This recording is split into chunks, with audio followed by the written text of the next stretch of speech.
možganski valovi so frekvenca. Frekvenca so, izmerjeno, frekvenca. Okay. Energijsko gledano so frekvenca, kar pomeni, da se zelo vežejo na manifestacijo. Ampak, kdo je še frekvenca? Nadangeli, ne? Nadangel Ariel je frekvenca. Daj pa pazi. Zato se angeli ful hitro pripnejo na neko možgansko frekvenco. Kako to izgleda? Recimo nekaj pomisliš,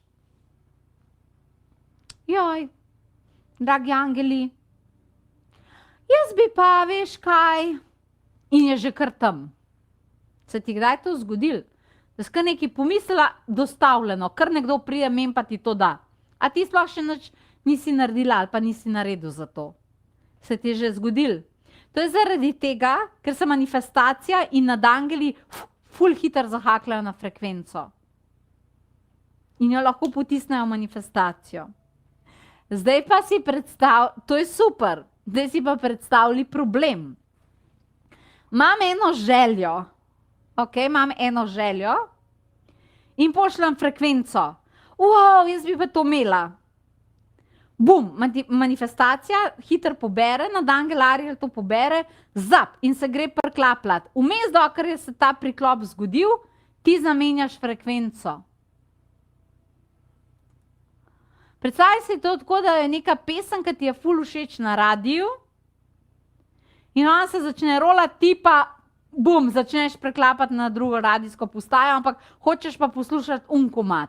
Ja, kva zdaj? No, zdaj si pripravljaj, jaz imam eno željo, ja, ampak ne bom zdaj. Ja, ne, čaki, skačeš med tem bi, ne bi, bi, ne bi, bi, ne bi, bi, ne bi. To je najslabše. Zdaj si pa predstavljaj, da si nadangel Ariel. Nadangel Ariel in pozitivna manifestacija ne morajo loviti negativne frekvence, kar pomeni, da morajo loviti samo pozitivne. Kaj pa, če ti skozi med njimi skačeš? A si predstavljaš, kako mora izgledati nadangel Ariel? Veš, ko un Tetris, ki ga loviš, a boš šel noter nekam, ali ne boš šel noter, ne?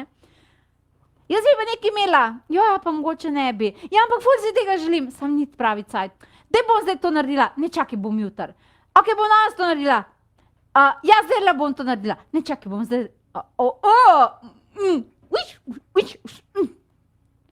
Kje naj te nadangel Ariel ujame? Menjanje frekvence, to so šumi v uniradijski postaji. Torej, katera manifestacija bo v takem primeru nadvladala? To, kar ti zdaj govorim, je energijska loterija. To, da boš razumela. Nadvladala, torej, katera bo nadvladala? Ali bo nadvladala una frekvenca ja, ali bo nadvladala una ne. A ne?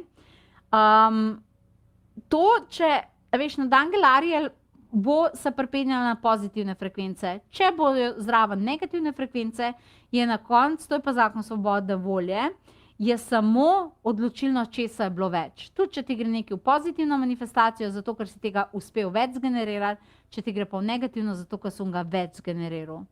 Tako da, v takem primeru, ko vidiš, da to delaš v glavi, moraš to ustaviti. Ti je bila všeč ta vsebina? Ta vsebina je bila posneta na eni taki lepi večerni delavnici z nadangel Ariel. Nadangel Ariel je čudovita nadangel, ki zdravi občutke pomanjkanja, manifestacijske krivde. Tistih občutkov, ko si nekaj odvzemaš, pa to ni potrebno in zakaj bi to sploh počela. Ali te zanima, kako lahko umiriš svojo glavo, ki jo je strah, da bo šlo nekaj manifestacijsko narobe in da boš trpela. Ali se želiš nehati navezovati na pomanjkanje in ozdraviti to manifestacijsko pomanjkanje v sebi. Potem te nadangel Ariel vabi, da ti pomaga, kajti dobila boš čudovite energijske tehnike in meditacije, ki bodo odstranile vse motilce tvojih želja in tvojih sanj, zato da le te lahko zažarijo pred tvojimi očmi in blagoslovijo tvoje življenje. Naklikaj si povezavo, ta delavnica prihaja kmalu na potovanje duše.si in jaz in Ariel se te zelo veseliva.